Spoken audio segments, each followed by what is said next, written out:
Radhe Radhe friends, जय श्री कृष्णा। आज मैं इस वीडियो में आपको अहोई अष्टमी की व्रत कथा सुनाऊंगी, तो वीडियो में एंड तक बने रहिएगा। तो देखिए, आपने जहाँ पर पूजा करी है, अहोई अष्टमी का कैलेंडर लगाया है, फोटो लगाई है, वहाँ पर आप कथा सुन सकते हैं, या फिर आप अपनी सखी सहेली के साथ या फिर देवरानी जेठानी के साथ बैठकर ये कहानी सुन सकते हैं। अगर किसी के साथ अलग से बैठकर आप कहानी सुन रहे हैं तो एक प्लेट में आप स्वास्तिक बना लीजिए, उसके ऊपर गणेश जी रख लीजिए, साथ में साहू माता का लॉकेट रख लीजिए और इन सबको हम तिलक कर देंगे, टीका कर देंगे। और जिनके साथ आप कहानी सुन रहे हैं उनको भी आप आपस में टीका कर लीजिएगा। तो इस तरह से आप कहानी सुन सकते हैं। चाहो तो आप चौकी के पास भी कहानी सुन सकते हैं। चौकी के पास सुन रहे हैं तो आपको कुछ भी लगाने की जरूरत नहीं है। वहाँ पर हमने अहोई माता को और गणेश जी को पहले से टीका, पूजा सब कुछ कर रखा है। इसके बाद आप अनाज के दाने हाथ में ले लीजिए और कथा शुरू करते हैं। एक बार एक गांव में साहूकार रहता था। उसके 7 बेटे थे, एक बेटी थी। दिवाली का समय था। दिवाली की सफाई चल रही थी। एक दिन साहूकार की 7 बहुएं अपनी ननद के साथ मिट्टी खोदने गईं खदान में। पहले जमाने में मिट्टी लाई जाती थी, तो मिट्टी लाने चली गईं। उस दिन अहोई अष्टमी थी।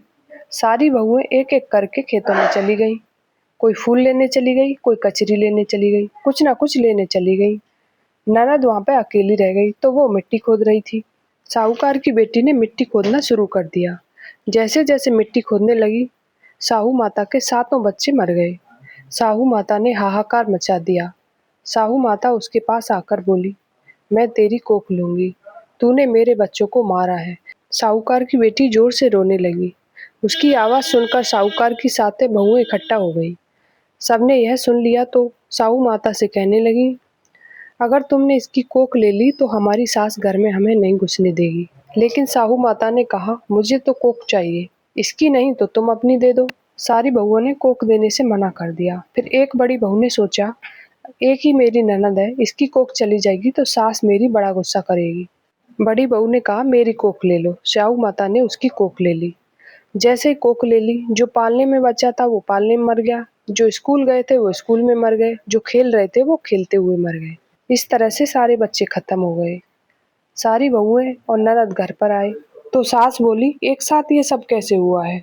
तो उन्होंने वहाँ की सारी बात बताई। उसकी सास को बहुत गुस्सा आया और बड़ी बहू को घर से बाहर निकाल दिया। साहूकार की बहू गांव के बाहर जंगल में ही रहने लग गई। जहाँ वह जंगल में रहती थी वहाँ एक बूढ़ी गौ माता रहती थी। वो बहुत ही कष्ट में थी। साहूकार की बहू ने सोचा कि वैसे भी मेरे पास कोई काम नहीं है, तो मैं इस बूढ़ी कष्टदायी गाय की सेवा करती रहूंगी। मेरा भी टाइम पास हो जाएगा और गौ माता की सेवा हो जाएगी। इस तरह से सेवा करते हुए पूरा 1 साल हो गया। गौ माता की हालत में सुधार आ गया और वो अच्छी हो गई। गौ माता बहुत प्रसन्न हुई। गौ माता साहूकार की बहू से बोली, बेटा तुमने मेरी बहुत सेवा की है, जो तुम मांगोगी वही मैं तुम्हारी इच्छा पूर्ण करूंगी। हे गौ माता, आपकी साहू माता सहेली है। साहू माता ने मेरी कोख उजाड़ दी है, आप मेरी कोख दिला दो।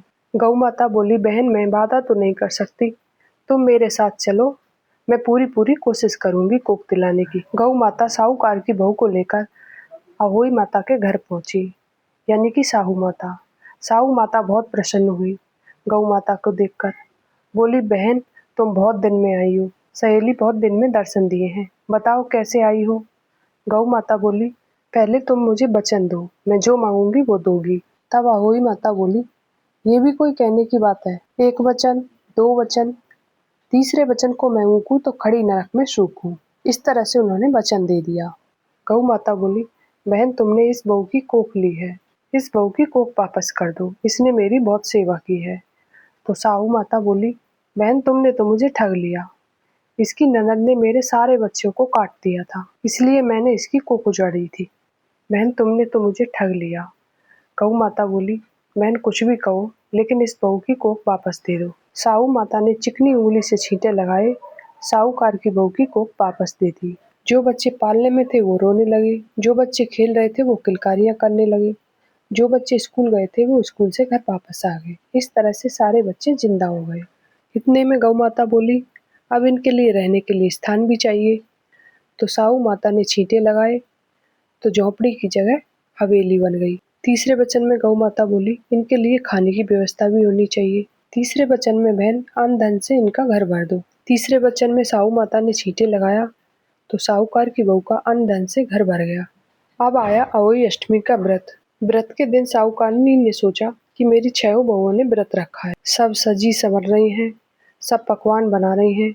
उसने सोचा कि जंगल में मेरी बड़ी बहू रह जाएगी, बेचारी रोती हुई। उसे बड़ी दया आई, एक प्लेट में पकवान भरी और नौकरानी से बोली, ये मेरी बड़ी बहू को दे के आ जाना। नौकरानी जंगल में आई तो देखा जहाँ पे झोंपड़ा था वहाँ पे बहुत बड़ा महल बन गया है।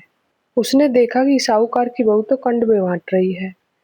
वो दौड़ी दौड़ी घर आई और साहूकारनी से बोली, आपकी बहू ने तो अहोई अष्टमी का व्रत रखा है, जहाँ पर वो रहती थी वहाँ तो महल बन गया है और वो कंडवारे बांट रही है। साहूकारनी बोली, तू तो नौकरानी है, देवरानी जिठानी तो गोली मारती है, तू क्यों गोली मार रही है? तू तो पैसों से खरीदी आई हुई है। नौकरानी बोली, मैं गोली नहीं मार रही हूँ, आप चलकर मेरे साथ देख लो। साहूकारनी नौकरानी के साथ जंगल में आ गई। आकर देखा जहाँ पर झोंपड़ा था वहाँ महल बना हुआ है, कढ़ाई चढ़ गई है, जहाँ बच्चे खेल रहे हैं, कोई बच्चा पढ़ रहा है और बहू कंडवारे बांट रही है। इतने में साहूकारनी घर के अंदर गई और बहू को गले से लगा लिया और कहा, बहू ये क्या आन बान हुआ, ये सब कैसे हुआ? बहू ने अपनी सास के पैर छुए और पैर पकड़कर बोली, माताजी मैंने तो कुछ नहीं किया, मैंने तो बूढ़ी गौ माता की सेवा करी थी। जो भी किया है गौ माता ने किया है। अपनी सास को सारी बातें बता दी। साहूकारनी बोली, बहू मैं तुझे घर से निकालना तो नहीं चाहती थी, लेकिन देवरानी जेठानी होती है, वो तुझे उल्हाने मारती, घर में रहने नहीं देती, तेरा जीना बहुत मुश्किल हो जाता, इसलिए मैंने तुझे घर से निकाला था। बहू ने सास के चरण छुए और कहा, माताजी आप बुरी तो हो ही नहीं सकती, मैं आपको जानती हूँ, आप दिल से बुरी कभी नहीं हो सकती। सास बहू के गले लगे, बहू सास के गले लगी, दोनों कंडवारा बांटने लगी, पूरे घर में खुशियाँ छाने लगी। साहूकारनी ने पूरे गांव में ढिंढोरा पिटवाया कि अहोई माता का व्रत गांव में सभी औरतें महिलाएं करेंगी, जरूर जरूर करेंगी। हे अहोई माता, जैसे आपने साहूकार की बहू के साथ पहले किया था वैसे किसी के साथ मत करना, जो आपने बाद में किया था वो सबके साथ करना। इस कहानी को सुनते, पढ़ते, सुनाते, हुंकरा भरते हुए सबके बच्चों की, संतान की लंबी उम्र करना। जिसके संतान नहीं है उसकी कोख भर देना। ये थी अहोई माता की कथा। इसके बाद हम विनायक जी की यानी गणेश जी की कथा कहेंगे। चलिए फिर दूसरी कहानी शुरू करते हैं। एक गांव में एक बुढ़िया रहती थी। वो गणेश की पूजा करती थी, बहुत ज्यादा सेवा पूजा किया करती थी। रोज गणेश जी बनाती थी, रोज गिर जाते, फिर मिट्टी के गणेश जी बनाती, फिर गिर जाते। उसके घर के सामने साहूकार की हवेली बन रही थी। बुढ़िया कारीगरों के पास गई, जाकर बोली, कारीगर कारीगर मेरे लिए पत्थर का गणेश जी बना दो। कारीगर बोले, बूढ़ी माई जितने में हम तुम्हारा गणेश जी बनाएंगे उतने में हमारी हवेली बन जाएगी। ये सुनकर बुढ़िया को बहुत बुरा लगा और मन में सोचा कि भगवान करे तुम्हारी टेढ़ी हो जाए दीवार। ये सोचकर बुढ़िया घर आ गई। जैसे ही कारीगर दीवार बनाते वैसे ही गिर जाती, फिर बनाते फिर गिर जाती, फिर बनाते फिर गिर जाती। बनाते गिराते सुबह से लेकर शाम हो गई। शाम को सेठ घर आया, आकर बोला, एक भी दीवार नहीं बनी, आज सुबह से लेकर शाम तक कुछ भी काम नहीं हुआ है। इतने में कारीगर बोले, सेठ जी काम तो बहुत कर रहे हैं, दीवार बनाते हैं फिर टेढ़ी हो जाती है, फिर गिराते हैं फिर दूसरी बनाते हैं फिर टेढ़ी हो जाती है। फिर कारीगर ने बुढ़िया के आने की बात बताई। सेठ बोला, मुझे बुढ़िया के पास ले चलो। कारीगर बुढ़िया के पास ले गए सेठ जी को। वहां पहुंचकर सेठ जी ने बुढ़िया माई से कहा, बुढ़िया माई आपका पत्थर का गणेश जी नहीं, हम सोने का बनवा के देंगे, आप हमारी दीवार सही करा दो। तब गणेश जी तो सुन ही रहे थे। जैसे ही सेठ जी ने ये बात कही, सेठ जी की दीवार सीधी हो गई। तो सेठ जी ने भी बूढ़ी माई को सोने के गणेश जी बनवा के दिए। हे गणेश जी महाराज, जैसे आपने सेठ जी की दीवार सीधी करी है वैसे सब काम सबके सीधे करना। जैसे आपने बुढ़िया माई की सारी मनोकामनाएं पूर्ण की है वैसे कहानी सुनते हुए, सुनाते हुए, हुंकरा भरते हुए सभी की मनोकामना को पूर्ण करना। ये थी गणेश जी की कहानी। इस तरह से अहोई अष्टमी की कथा पूर्ण होती है। कथा सुनने के बाद जो हमने थोड़े से दाने लिए थे गेहूं के, वो हम गणेश जी पर, आहू माता पर अर्पित कर देंगे। थोड़े से दाने हम रख लेंगे अर्घ देने के लिए, लोटे में डालने के लिए। इसके बाद जल से भरे लोटे को हम सूर्य देव को अर्घ दे देंगे।